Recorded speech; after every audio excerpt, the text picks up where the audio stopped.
NBA star LeBron James bumalik na at todo ensayo sa Lakers facility. Matindi ang kanyang paghahandaan para sa paparating na NBA season at may bastos na fans. Napay ko naman dito si James Harden. LeBron James, bro!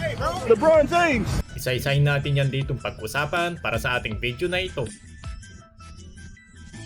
So nandito na nga tayo sa buwan ng bare months at nalalapit na talaga ang panibagong season ng National Basketball Association. Kanya-kanya na nga sila ditong paghahanda ng mga NBA players upang sila dito ay lumakas at mas humusay pa sa laro. At isa si LeBron James sa mga masisipag na mag-ensayo at sa 2 dekada na nga niya bilang basketballista, siya nanguna sa NBA sa larangan ng playoff steal, playoffs points at sa iba pang kategorya. At sa loob ng court, bibihira nga lang din ang kayang pumigil sa kanya dahil kung hindi ka nga niya dito sa gasaan, gamit nga itong kanyang malakalabaw na katawan ay papakitaan ka naman niya ng kanyang 44-inch vertical na kanya nang pambihirang liparan. At madalas nga, siya nga rin dito ang nagiging sentro ng opensa ng kanyang kupunan. At kahit anong rule nga sa kanilang sistema, ay kaya-kaya niya dito ang gampanan. Mapa-opensa, depensa, walang problema sa kanya yan. Pero sa kabila na nga ng achievement at ligasiya niya ng kanyang ditong pinuhunan, ay marami pa rin ditong hindi rumerespeto sa kanyang pangalan. Dahil kung haters ka man, ay alam mo kung anong tawag mo sa kanya. Tinatawag siyang choker, flapper, ring chaser at talunan. Pero isa lang dito ang masasabi ko, kahit na numero 1, pangalawa o pangatlo pa siya sa NBA, nag-GOAT na usapan, ay wala naman ditong kaso yan. Dahil sa kabila ng kanyang mga blunders at pagkukulang, isa pa rin siya sa mga naging iconic at generational ng ating atletang nasubaybayan. Haters ka man o fans ni LeBron, ay may isang bagay lang ditong sigurado. Kapag nawala na nga itong si King James sa NBA, ay siguradong bahagya ditong bababa ang kompetisyon. Maliban na nga lang kung may papalit na nga rin ditong manglalaro ng katulad ng isang klaseng karisma ni LBJ.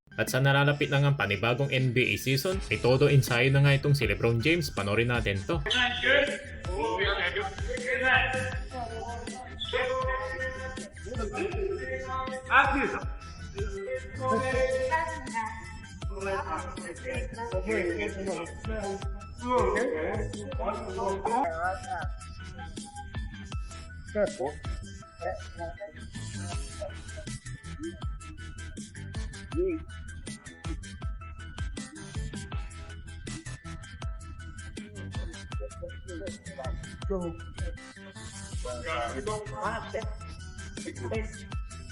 At samantala, sa naganap na boxing ni Canelo Alvarez kontra sa kalaban niyang si Terence Crawford, ay makikitang nandun nga para manood ng laban itong NBA star na si James Harden. At merong isang bastos na fans na tinawag sang LeBron James. Dito nga napikon si James Harden.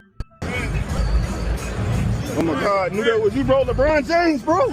LeBron James. It's LeBron, bro. It's the GOAT. LeBron. That's LeBron James. That's LeBron James, man. LeBron just pushed. May magkapareho man sila ditong pangalan ni LeBron James at Harden, ay tandaan hindi naman sila dito magkamuka.